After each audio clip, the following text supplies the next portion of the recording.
Assalamualaikum warahmatullahi wabarakatuh. Yang terhormat dosen penguji pada uji kinerja, perkenalkan nama saya Marlina. Saya adalah guru mata pelajaran fikih di MTS Al Hidayah Terusan Raya, Kecamatan Bataguh, Kabupaten Kapuas, sekaligus mahasiswa PPG dalam jabatan BAT 4 Kementerian Agama Republik Indonesia tahun 2025, bidang studi guru mata pelajaran fikih MTS di LPTK UIN Palangkaraya, dengan nomor induk mahasiswa 254267328889.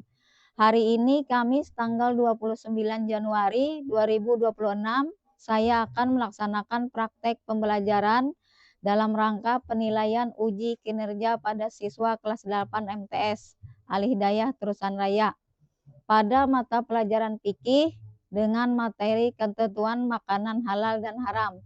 Sekian, terima kasih dan selamat menyaksikan. Assalamualaikum warahmatullahi wabarakatuh. Waalaikumsalam warahmatullahi wabarakatuh. Bagaimana kabar kalian hari ini? Baik. Ya, alhamdulillah sehat-sehat semuanya ya. Sehat. Ya. Baiklah, untuk memulai pembelajaran kita pada pagi hari ini, marilah kita bersama-sama membaca lafal basmalah dan doa sebelum belajar. Bismillahirrahmanirrahim. Rabbirli waliwalidayya warhamhuma kama rabbayani shaghira. Rabbi auzikni an askura ni'matallati an'amta alayya wa ala walidayya wa an amalan salihan faradahu wa askirni birahmatika ibadika salihin.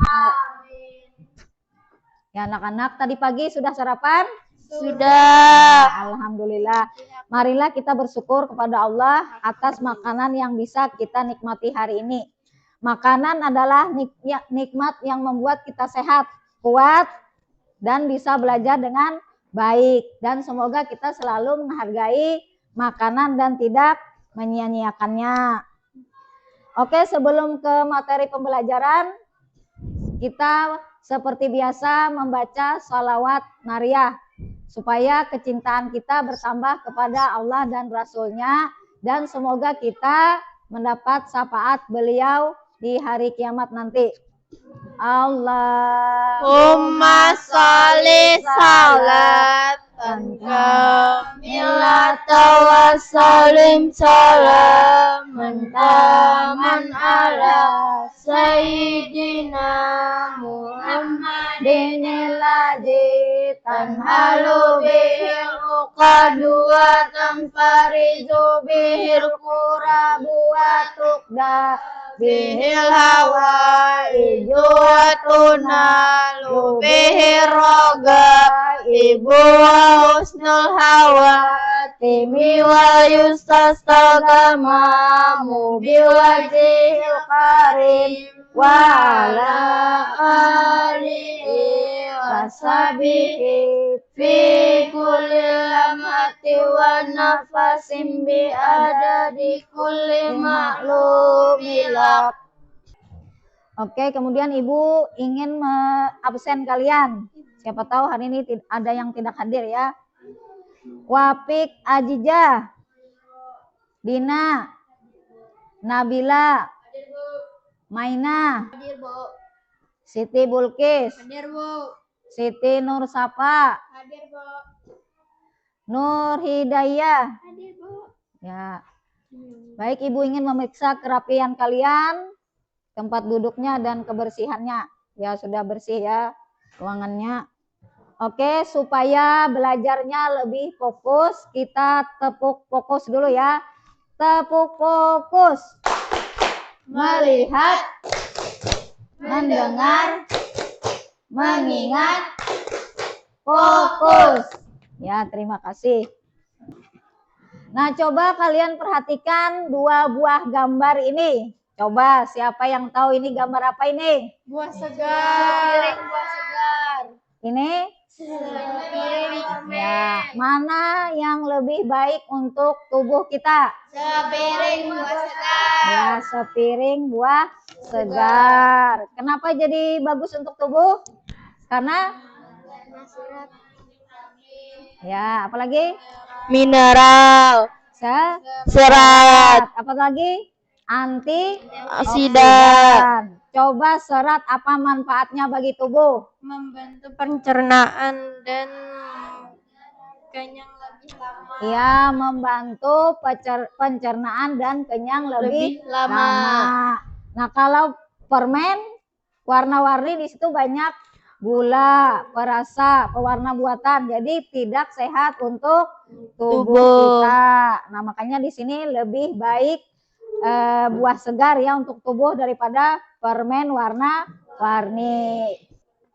Nah, jadi Allah karena cintanya kepada kita, maka tidak hanya menyuruh kita memakan yang halal, tapi juga baik supaya kita sehat.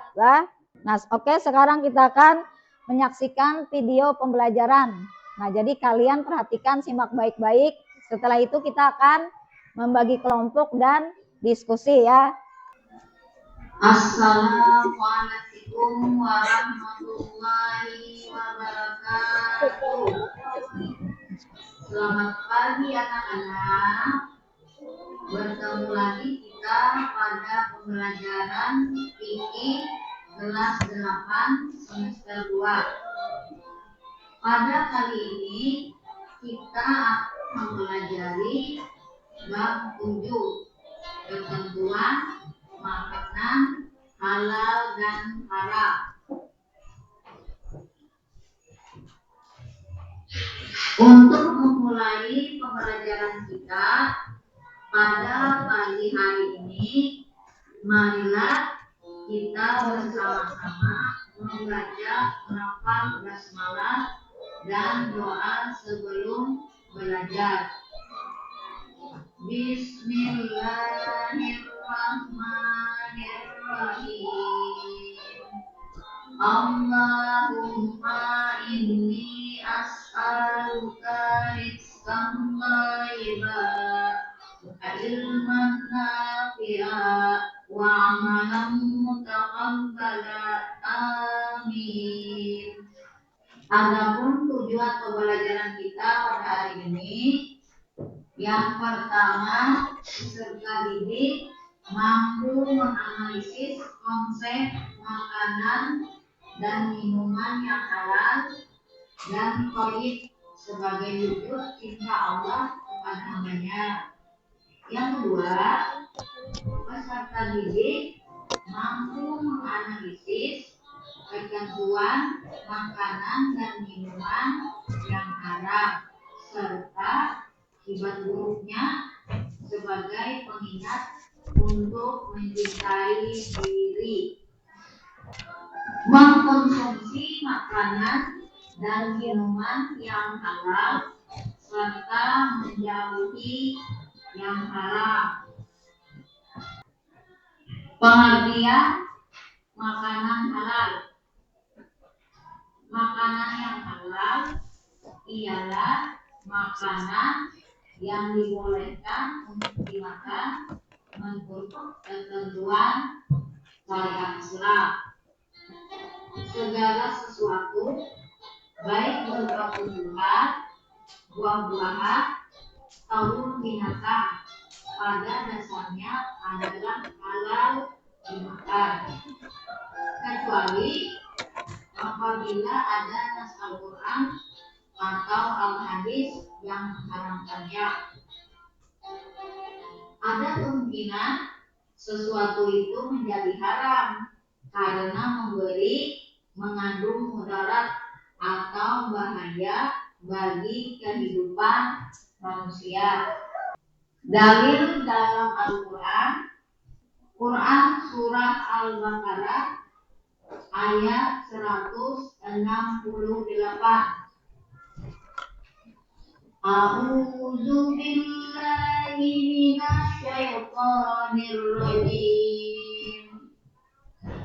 Ya ayyuhan nasu kulu mimma fil ardi halalan thayyiban wa la tattabi'u khutuwati syaitan innahu lakum aduwwun mubin.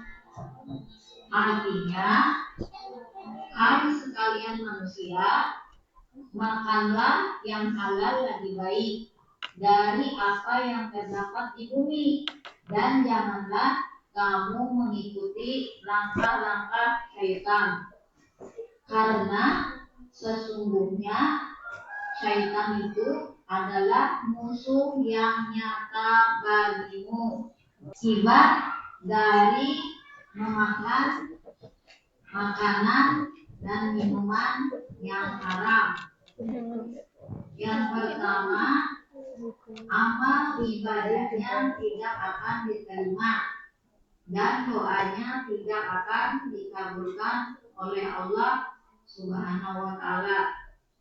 Yang kedua, makanan dan minuman haram bisa merusak jiwa, terutama minuman keras yang mengandung alkohol.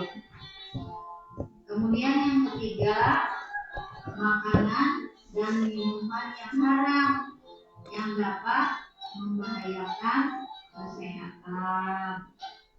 Kemudian yang keempat, makanan dan minuman yang haram atau memubazirkan harta. Yang kelima, menimbulkan permusuhan dan kebencian. Yang keenam, menghalangi terkabulnya doa karena telah melanggar aturan Allah Subhanahu wa Ta'ala. Wassalamualaikum warahmatullahi wabarakatuh. Baiklah, kalian tadi sudah menyimak ya video pembelajaran materi kita pada hari ini. Coba tadi siapa yang tahu apa artinya makanan halal? Makanan halal tadi adalah makanan yang boleh dimakan sesuai dengan ketentuan syariat Islam.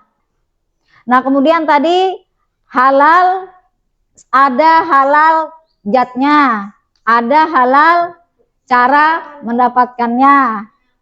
Kemudian ada halal apa lagi? Prosesnya. Ya. Nah, jadi tadi halal zatnya. Nah, contoh halal zatnya itu misalnya ayam. Nah, itu kan ayam halal dagingnya itu zatnya. Kemudian babi. Nah, itu yang haram ya, yang zat halal zat, apa haram zatnya? Contohnya babi. Kemudian halal cara memperoleh. Nah, contoh halal cara memperoleh misalnya kita ingin makan. Jadi kita beli makanan tersebut tapi dengan uang yang halal. Contohnya dari hasil kita berjualan, dari jerih payah kita, maksudnya ya itu halal cara memperolehnya. Tapi kalau haram cara memperolehnya, contoh misalnya mencuri. Nah, misalnya kita ingin jajan di supermarket. Nah, ada niat di situ ingin mencuri, kita ambil. Nah, kemudian kita makan. Nah, jadi itu adalah haram. Coba siapa, apakah ada yang ingin ditanyakan? Bagaimana hukumnya seseorang apabila makan makanan yang halal tetapi ia tidak mengetahuinya? Bagaimana hukumnya seseorang apabila itu tadi hukumnya ya yang ditanyakan ya, tapi dia tidak mengetahuinya. Nah, itu hukumnya tidak berdosa. Kenapa tidak berdosa? Karena dia tidak mengetahuinya. Nah, karena Allah itu akan mengampuni ya, karena kan tidak tahu tadi. Dan Allah tidak membebani seorang di luar batas kemampuannya. Oke ya, oke untuk hari ini Ibu kira kalian sudah paham ya. Sekarang kita akan membagi kelompok. Nah, jadi Ibu akan membagi kalian menjadi 4 kelompok. Nah, jadi ini untuk kelompok 1 ya. Ini untuk kelompok 1. Ini kelompok 4 ya.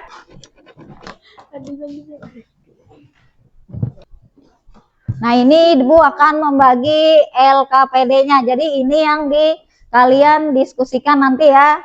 Jadi nanti setelah selesai kalian mendiskusikannya, nanti hasilnya kita presentasikan ke depan ya. Nah, ini untuk kelompok 1.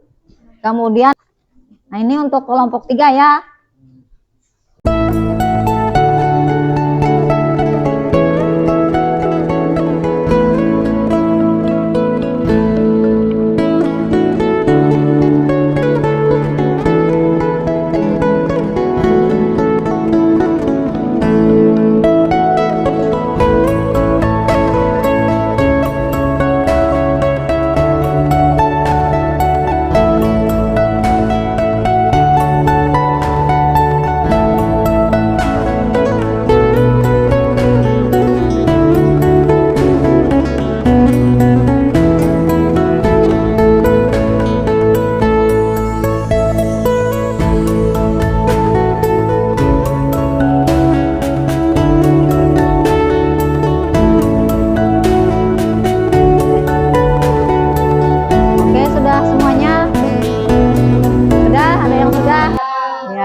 Kalau sudah, tolong nanti kita perkelompok ya.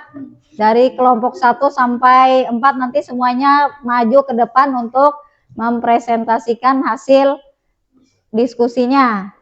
Ya, Ibu minta yang pertama dulu ya untuk kelompok 1. Silahkan maju ke depan untuk mempresentasikan hasil diskusinya.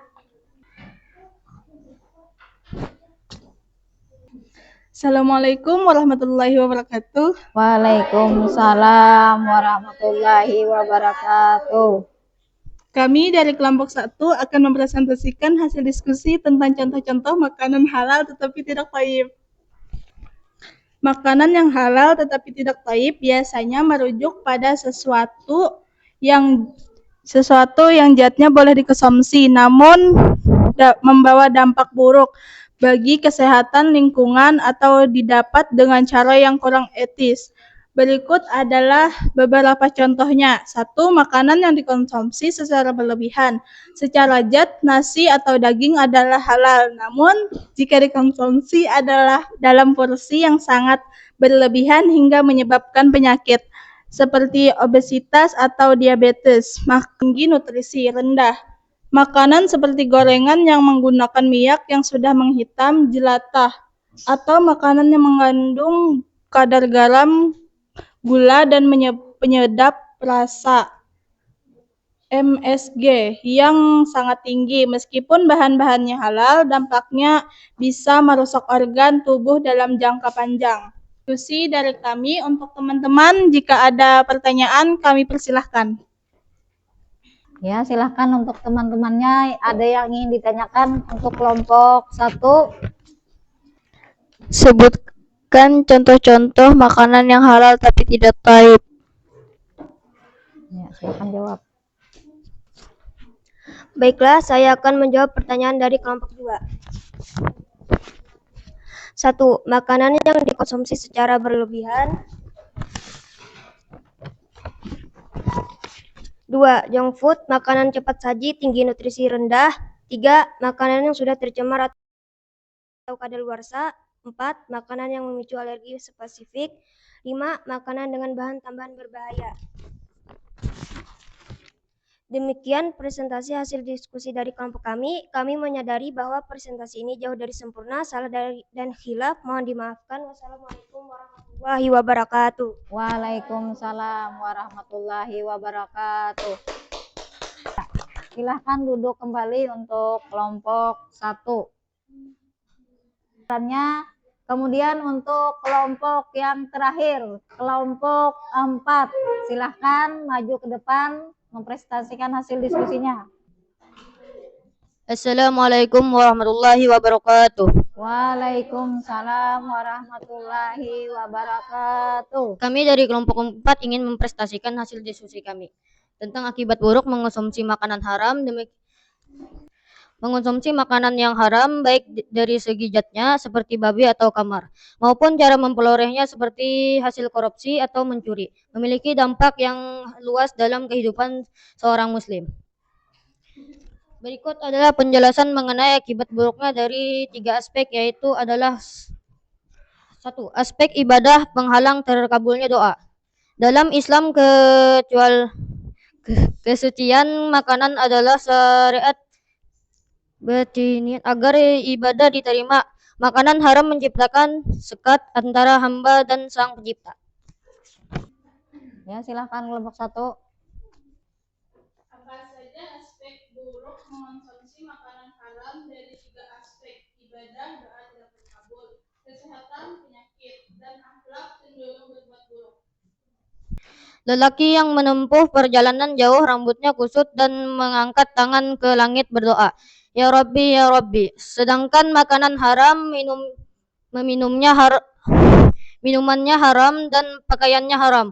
Maka Rasulullah SAW bersabda, "Bagaimana mungkin doa dikabulkan? Ibadah menjadi sia-sia." Ulama menjelis bahwa makanan haram yang menjadi energi dalam tubuh akan membuat tubuh enggan dibawa beribadah, dan jika dilaksanakan pun kelezatannya, kehusukan ibadah tersebut akan hilang. Tertolaknya amal. Ada riwayat yang menyebutkan bahwa ibadah seseorang tidak akan diterima selama dalam perutnya terdapat suapan makanan haram. 2. Aspek kesehatan. Sumber penyakit secara medis dan fitrah. Apa yang diharamkan oleh syariat biasanya mengandung mudarat bahaya bagi biologis manusia. Penyakit fisik. Makanan haram seperti bangkai, darah, atau daging babi berisiko tinggi membawa bakteri seperti salmonella, parasit, cacing pita, serta virus yang membahayakan metabolisme. Zat adiktif dan racun. Khamar, alkohol, dan narkoba secara jelas merusak organ hati, saraf, otak, dan memicu kompilasi jantung. Baik, ada yang ingin dipertanyakan? Baik, kami dari kelompok 4 akan menjawab pertanyaan dari kelompok 1. Mengonsumsi makanan yang haram baik dari segi zatnya seperti babi atau haram, maupun cara memperolehnya seperti hasil korupsi atau mencuri memiliki dampak yang luas dalam kehidupan seorang muslim. 1. Aspek ibadah penghalang terkabulnya doa. Ibadah menjadi sia-sia, tertolaknya amal. 2. Aspek kesehatan sumber penyakit. Penyakit fisik, zat adiktif, dan racun dampak jangka panjang. Demikian hasil presentasi yang kami dapat sampaikan. Terima kasih banyak atas pertanyaannya. Wassalamualaikum warahmatullahi wabarakatuh. Waalaikumsalam warahmatullahi wabarakatuh. Ya, terima kasih untuk kelompok 4. Ya, alhamdulillah ya, semuanya tadi sudah bagus, sudah cukup bagus ya untuk presentasi kalian pada hari ini. Ibu kira kalian sudah memahami ya, bisa membedakan yang mana kesehatan tubuh kalian. Nah, kemudian kita sebelum penutup ya, kita nanti akan menempelkan gambar di mana di situ ada makanan halal dan juga ada yang haram. Nah, coba Ibu ingin tanya dulu, bagaimana cara kalian menerapkan disiplin halalan thayyibah saat kalian jajan di sekolah? Ya, apa? Cara menerapkan prinsip halalan thayyibah saat jajan di sekolah, memilih jajanan yang halal dan bersih, serta memperhatikan jajanan yang tidak sehat atau berbahaya. Ya, jadi menerapkannya itu dengan jajannya itu memilih yang halal, kemudian bersih dan sehat, tidak membahayakan tubuh. Nah, kemudian bagaimana menjaga diri dari makanan haram bisa menjadi cara kita mencintai diri sendiri dan keluarga. Saya, Bu. Ya. Menjaga diri sendiri, makanan harus berarti mencintai diri sendiri dan keluarga karena dengan makanan yang halal dan baik, tubuh tetap sehat, pikiran jernih, dan hati tenang. Kita juga menunjukkan kepedulian kepada keluarga dengan memastikan mereka ikut mengonsumsi makanan halal. Ya, langsung kita menyimpulkan nanti pembelajaran kita. Di sini Ibu ada gambar-gambar ya, ada di sini makanan halal dan makanan haram, juga ada minuman ya, juga nanti kalian tempelkan di depan per kelompok. Nah, misalnya gambarnya makanan haram, tempel di yang haram. Kalau ada yang di sini bisa yang ini yang halal ya. Nah, sekarang Ibu bagikan dulu. Nanti kalian tempel.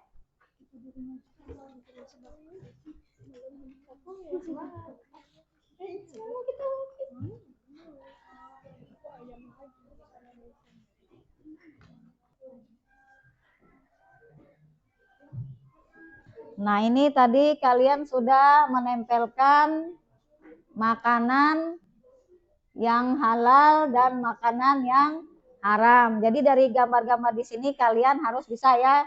Nah, ini kita lihat dulu gambar yang pertama ya. Nah, jadi kita langsung sekaligus menyimpulkan materi hari ini ya. Materi pembelajaran kita simpulkan. Nah, ini pertama di sini ada gambar apa ini? Jus buah. Ya, jus buah. Halal apa haram? Halal. Nah, jadi ini adalah jus buah halal dan juga thayyib. Ini bagus sekali untuk dikonsumsi ya.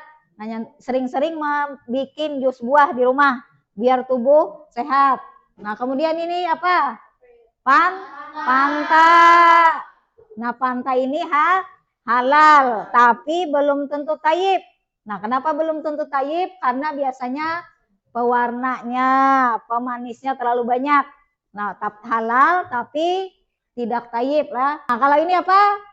Lontong. Lontong ini juga bagus untuk kesehatan. Ada telur ya di sini juga. Nah, kemudian kita ke berikutnya. Makanan dan minuman yang haram. Ini gambar apa? Bangkai. Ya, bangkai. Bangkai apa? Ya. Nah, jadi kalau sudah jadi bangkai seperti ini berarti haram, tidak boleh dikonsumsi karena bisa menimbulkan penyakit ya. Kemudian ini burung, ya burung elang. Nah, burung elang juga haram dikonsumsi karena cakarnya itu bahaya ya, tajam. Kemudian ini apa? Yang terakhir ini apa? Minuman keras. Jadi juga tidak boleh diminum. Nah, jadi kalian sudah tahu ya semuanya, ini sudah bisa membedakan yang mana yang halal dan mana yang haram. Nah, coba tadi kita menyimpulkan dari pembelajaran kita hari ini. Coba tadi makanan halal itu apa? Makanan yang boleh dikonsumsi secara syariat atau menurut syariat Islam. Nah, kemudian apalagi dalil Al-Qur'annya tadi surah apa? Ya. Ya. Nah, itu yang menyuruh kita untuk memakan. Di situ sudah jelas. Allah memerintahkan kita memakan yang halal dan baik. Jadi tolong nanti di rumah, bukan hanya di rumah, di sekolah, dimanapun kalian berada, kalian harus pintar atau pandai memilih makanan halal dan thayyib. Itu tolong ya diterapkan dari sekarang karena sekalian sudah mengetahuinya. Dan banyak yang manfaatnya. Nah, manfaat kalau kita mengkonsumsi makanan yang halal dan baik. Nah, pertama apa? Tubuh kita sehat. Tidak, apa maksudnya, jarang sakit ya. Kemudian mendapatkan ridha dari Allah. Jadi karena kita biasa memakan yang halal dan baik, Allah ridha sama kita. Nah, kemudian apa lagi? Rezeki kita berkah. Jadi banyak yang manfaat.